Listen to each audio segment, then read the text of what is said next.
Sacre bleu, I just did an error right there. GalacticStorm here, and I say this. Welcome to the show, and today we are going to be reviewing another French tank. Which one is it? It is the BDR G1B. It'll be one of the last tanks I'll review before going to my Black Ops 3 weapon guide. The BD1 G1B is a tier 5 heavy tank and was a project suggested by engineers at the Baudot Donin Rossel company in 1938. The design was never made, unfortunately. I apologize if I mispronounce it to all you French people here. I apologize. So, let's go to the tank itself. We're going to go to the tank garage right here, and we're going to be reviewing, or we're going to be showing this tank. So what's going to be happening is I'll be showing the stats and that for this tank, and then just go into the other upgrades if you guys don't recognize or not used to my show here. So there's the BDR right there. Hit points 600, not really, it's below average. Engine power 350, speed 30, which is slow, usual for a heavy tank. Traverse speed is slow, 22. Hull armor, not really good, 60, 40, 60. Turret armor, it's not bad, 60, 60, 60. Turret damage, or shell damage, 83 to 138. Penetration is horrible, 58, 93. Rate of fire, 14.29. Turret traverse, 28. View range, pretty good at 300. And signal range is at 290. So the first gun that you'll get is 75 SA32, horrible gun.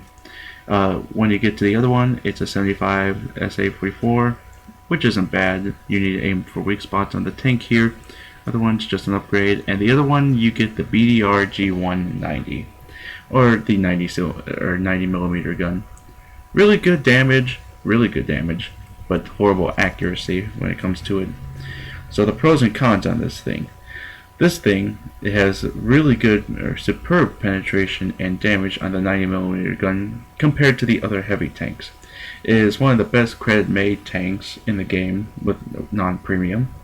Frontal armor is sloped and can deal with low penetration guns, and it has really good signal range. Yeah, signal range, not view range. Cons on this thing: it has below average view range. It has poor turret armor and view range, hull armor with below average health. It has a slow rate of fire with baddish, I would say, not really good accuracy with a 90mm. So you have to be patient on that. And slow turret and traverse speed. So this tank, you can do a lot of stuff with it. It's called the steel potato for a reason.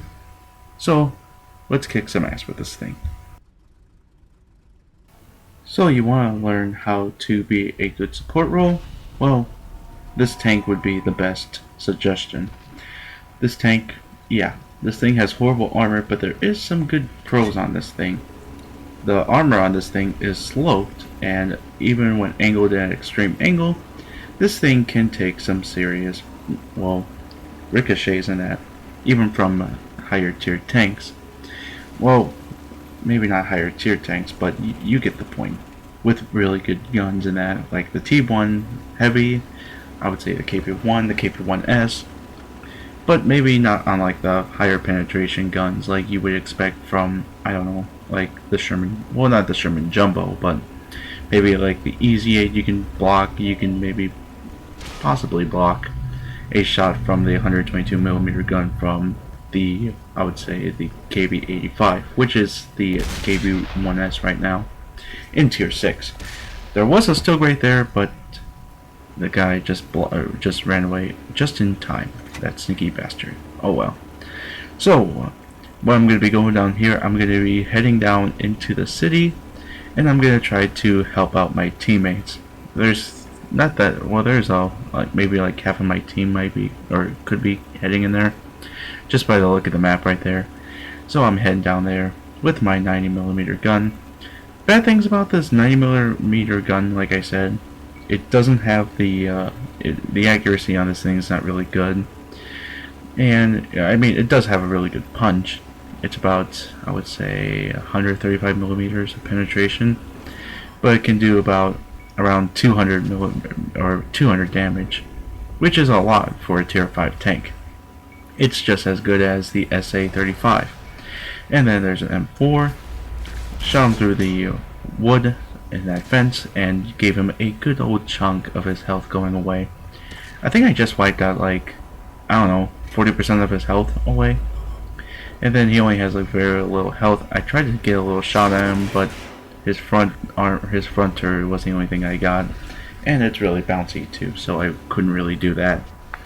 So, I don't know what I was doing with the Panzer II-G. I did have a good shot at him, but I just decided to turn my turret downwards for some odd reason.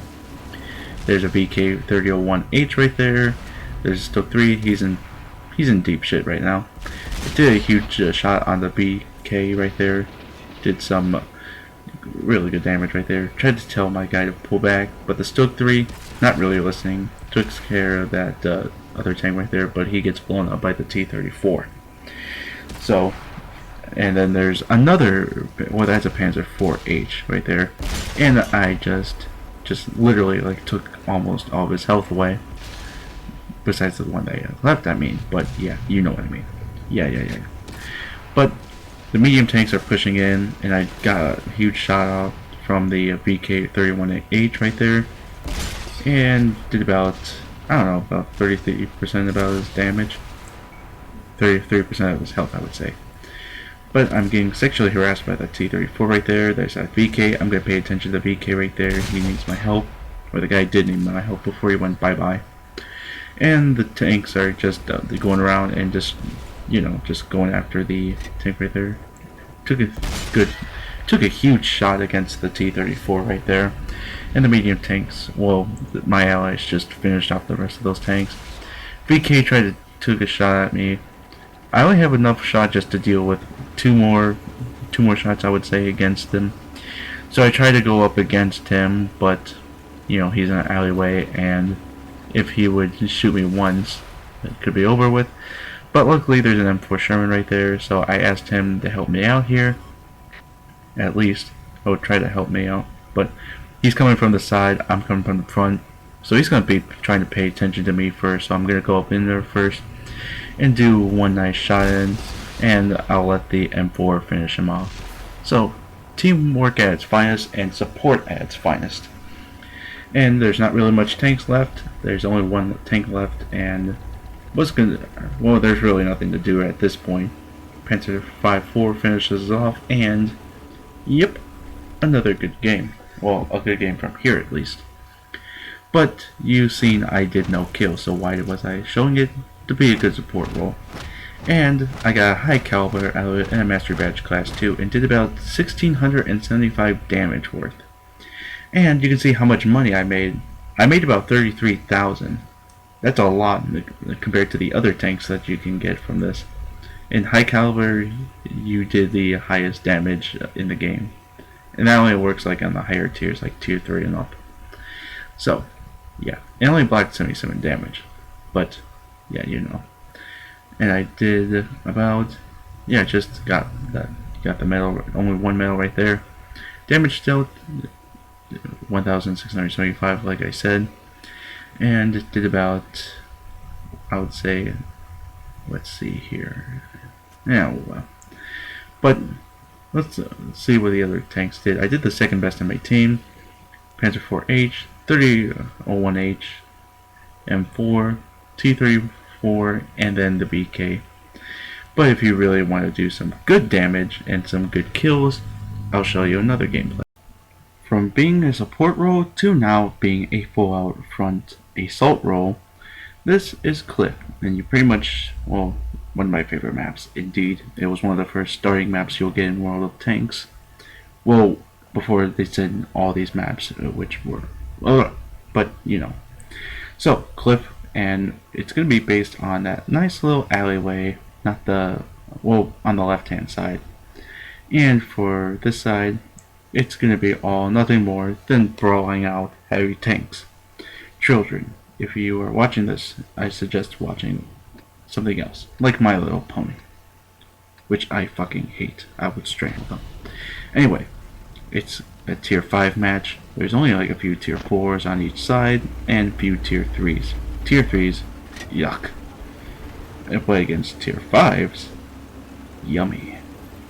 But it's not all going to be based on butterflies and shit. It's all going to be based on bloody murder. And there's going to be a whole bunch of tanks that are going to be murdered. And with this side, like I said, we're going on the left hand side, which is pretty much a straightaway to the enemy base. But in order to get that, there will be so many tanks there that it's not even funny. And with this tank, you'll need to angle it really good. And I did have a good shot at the M4, but it went through a fucking house. Shit. So, BDR, our first priority tank. It could have the 90mm gun, so that's why I am taking that first, and I am angling my tank so I can make sure that I won't get hit. Otherwise, you'd be a very, very sad tank, and it would hurt a lot. There's a BK-31H right there, burned to death. And then there's a T1 heavy right there, and there's going to be a whole ton of KV1s over here. So what you would want to do is just angle it in a, I would say, in a force light way, and then just let the magic happen for you. And it's 1 against 2, and there was a BDR right there, and it goes bye-bye. Took some damage from the KV1, my tracks got damaged. I'm not really in any trouble at all. I'm just using the T1 heavy as a wall, because you know it's pretty big. And then there's a T1 heavy coming right there. Took a shot outside, and I'm trying to keep an eye, try to shoot at least, but the long reload is taking its toll, and someone takes the kill. There's a KV1 right there, and just only took a shot and just bounced over it. Bounce. And KV1s are really good for bouncing anyway, so I wasn't complaining about that. But I'm trying to go after. I thought this guy was over the hand mat, but it doesn't look like it. And it's 6-2 right now, and it's just, yeah, it's pretty much carnage right here. But the left-hand side was not easy to get. There's an SG-85 right there. Took some damage from the 122mm gun. One guy took a shot at him. SU-85 is bye-bye. So there's one KV1 right there. There's another KV1 right up there. Took a shot at the one that was shooting at me. Well, all of them were shooting at me, but I took a huge shot at its turret and did some damage onto it. So that was amazing.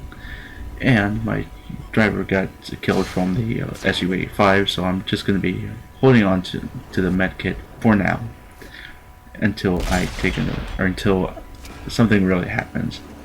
There's a Keeney right there. He's all the way in the back, and I'm blocking shot after shot until, hello, an M4 decides to shoot my side.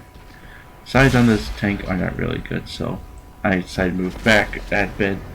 Try not to get any more shots out, or trying to not let them get any more shots in. So I took another shot in, but the M4 shoots me in return, and everyone decides to riddle the M4, and the T14 gets it again. Oh yay, like they did on the T1 heavy. And there's another tank right up there as well. It's a Churchill 3. I'm trying not to get shot out by it, but my tracks got damaged, and so I repaired them, and then I restored my driver. So yeah, I mean, damage on the Churchill does 75. I could have taken one more shot on it, but I only needed one shot, and he was pretty much done. Hit the center part of the tank, at least. And then there's the Keeney. Tried to take a shot at me, but that'd be the last shot he'll ever do, because he'll get me gangbanged. Oh yeah, and 3 kills and 7 shots done. You're probably wondering, that's not really good, but you should see the damage, how much I bounced. Oh yeah, I did about almost double as much, and I got a whole bunch of medals as well. I got Duelist, I got Hand of God, I got Steel Wall, and I got Shell Proof too. Which Shell Proof you get when you bounce as much shots as your health, which was 650 at my point. So I pretty much bounced about 1,115 damage, and I did about 1,464 damage with 163 assistance. and did about 20,000 silver, which was still pretty good. And I did the third best in my team right there. And Churchill got 3 kills, T1 heavy. Yeah, he did about 1 kill, but did the most damage, so I assume he got the high caliber out of it. And travel distance, just only like almost a full kilometer, which was funny. I would have gotten more silver, but I had used my repair kit in that. So, killed the SU-85, did nothing to that KV-1, that T1 heavy did damage to, Keeney did spawning assistance, KV-1 did some damage to, killed that BDR, did about half health, M4 did damage on, and killed the Churchill. So, that was pretty fun. Let's review this tank. It's called the Steel Potato for a good reason, and it has a good reputation, I would say. This tank was pretty fun, but it was a pain in the ass to do all the upgrades that you'll get, including like the stock 75mm and the other 75mm. The second 75mm gun, it's not that bad, but you do need to hit weak spots on it. So overall, I would prefer the 90mm gun on this tank. But what do I think about the tank as a whole?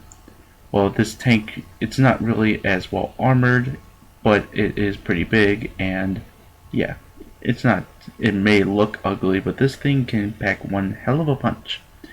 So I'm going to give this tank a rating of, ta-da, a 8.5 out of 10. You're probably wondering, why not a 9 out of 10, or maybe a 10 out of 10? Well, it's not really a frontal assault heavy tank at first.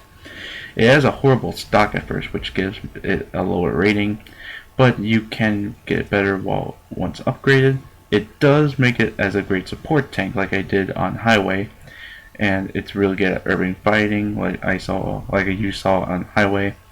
If you angle it really well, you can bounce shots on this tank, and it will do bounces in that.